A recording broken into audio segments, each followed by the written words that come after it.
EJ! Ah, teka. Bakit ganyan ka? Bakit mo kailangan gawin yun? Bakit mo kailangan mag-pretend? Hindi ka naman talaga sa townhomes nakatira kundi sa squatter. Hindi ko inakalang gagawin mo yun. I trusted you completely. Oo. Oo, sa looban ako nakatira. Okay ka na? Masaya ka na?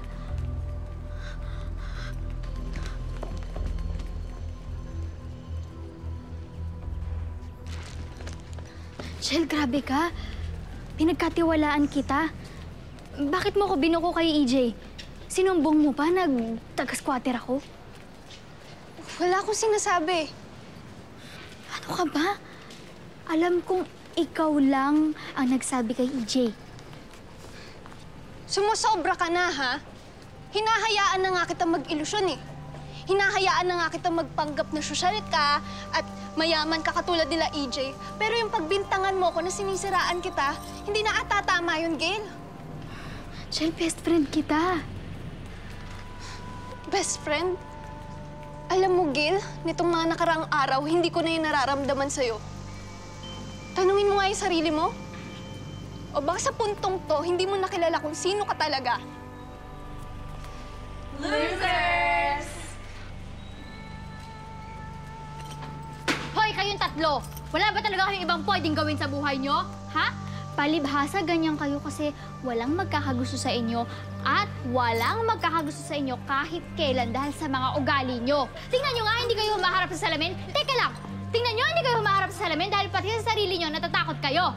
At sumasagot ka pa. Oo, talagang sumasagot ako dahil hindi ko hahayaan na ganituhin mo kami ng best friend ko. Kung losers kami, mas losers kayo. Kasing pangit ng mga mukha nyo, yung mga ugali nyo. At saka alam nyo, lahat ng mga kapintasang sinasabi nyo, bumabalik naman sa inyo yan eh. Tandaan nyo yan. Titingin na tayo. Ano? Come on, girls, let's go. Hindi pa tayo tapos!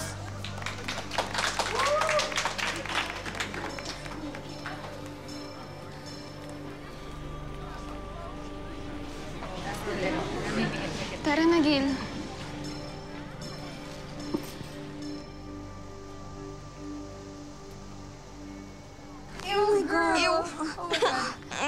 She's such a squatter. If I lived here, I would die. Really? Oh my God, what is that? Me too.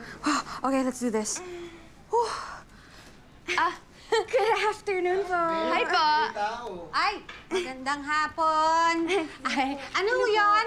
Yes po, meron po kaming pictorial sa school at invited po yung parents. Sa school ng anak mo? Ito po, yung invitation. Ay, dali mo, anak. Ay, salamat ha. Welcome. And don't forget, dapat naka-costume. Ay, naka-costume daw. Ay, sige, pumunta kami. Salamat ha. Alright, see you po. Bye. Naka-costume daw. E di magnanahi na lang ako. May kakasya pa ba dito? Wala na eh. Tingnan nga natin. Sa'yo mo nga mabuti, anak. Maraming salamat sa mga scholars, sa mga parents na pumunta ngayon sa pictorial na ito. Ang mga litratong ito ay lalabas sa yearbook ng school. Congrats sa lahat. Congratulations again.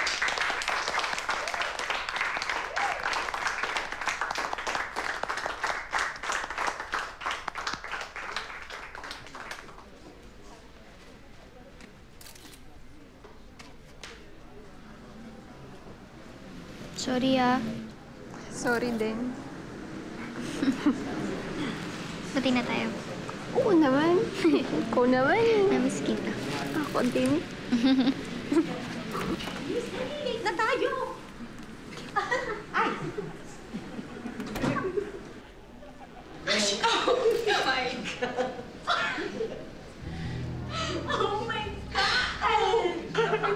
Anak! Nay! Nay! Ay, Tay! Ba't kayo may tsura nyo? Eh, binasa ni Tomtom dun sa invitation. audition. Kami na, no? Fantasy costume. Sila po yung nagdala ng sulat sa bahay, oh. That's great, right? Nakakatakot. Ay,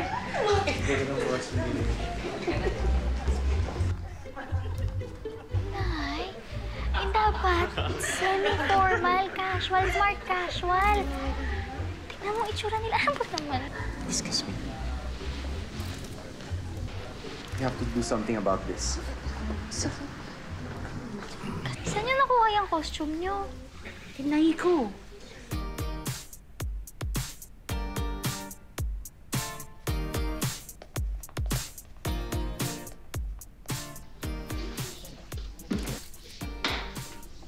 Hello! Hi guys! O, di ba? Mas maganda pag naka-costume tayo, di ba?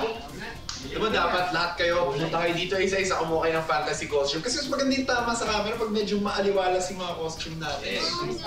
O, di ba? O, Ma, una na kayo. Ito, Ma, bagay sa'yo. Ako po ay lang din kami magpo-costume. Ay, sige!